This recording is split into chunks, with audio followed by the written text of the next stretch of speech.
qui me manque un peu, c'est cet oubli des traditions. Voilà, je crois que dans le groupe, ils sont très forts, ils ont des gestuelles qui sont très fortes en hip-hop, en rap, c'est vachement inspiré, on va dire, d'une culture américaine ou pseudo-anglaise ou on va dire occidentale. Voilà. Alors que je crois qu'on peut vraiment on peut aller chercher, puiser dans les traditions, dans nos traditions de danse. En plus, vous avez des traditions soufis ici qui sont quand même ancestrales.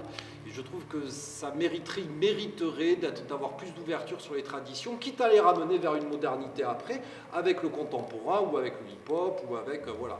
Et donc moi, ce qui m'a surpris, c'est qu'il y avait, c'est comme s'il y avait un oubli des traditions en fait. On ne peut pas oublier ces traditions, c'est important de les avoir.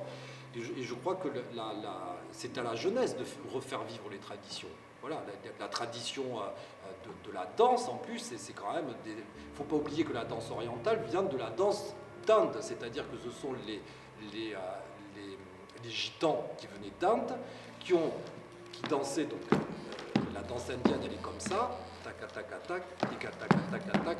Et ensuite, les gitans sont partis au Moyen-Orient. En Orient, c'est devenu la danse orientale. Je prends la fleur, je la mange. Donc tout s'est transformé en danse orientale. Ils sont remontés par le Maghreb jusqu'en Espagne et c'est devenu le flamenco.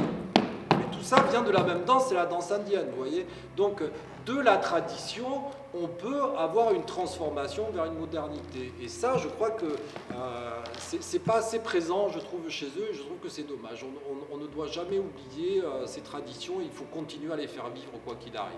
Surtout vos traditions, elles sont tellement belles, vous avez quand même un théâtre génial, vous avez des auteurs géniaux, vous avez de grands poètes, vous avez des traditions soufis exceptionnelles, voilà, donc il y a vraiment, vous avez une culture qui est très riche, donc il faut continuer à puiser dedans et la faire rire, notamment pour ceux qui font du théâtre, s'intéresser au théâtre de marionnettes tunisien qui vient de la Grèce en fait, mais qui est assez génial, et puis s'intéresser aux contes tunisiens, les contes, c'est fabuleux les contes tunisiens, donc voilà, ça c'est un peu ce qui me manquait dans ce groupe, c'est cette espèce de fascination pour le hip-hop, pour ces cultures comme ça, qui sont intéressantes, hein, je dis pas, c'est des façons de bouger qui sont assez impressionnantes, à la Michael Jackson, qui s'est inspiré de la pantomime, du mime, etc.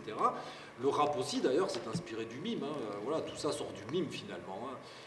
Mais j'ai trouvé qu'il n'y avait pas assez, c'était pas assez ancré, ou les traditions ressortaient pas assez.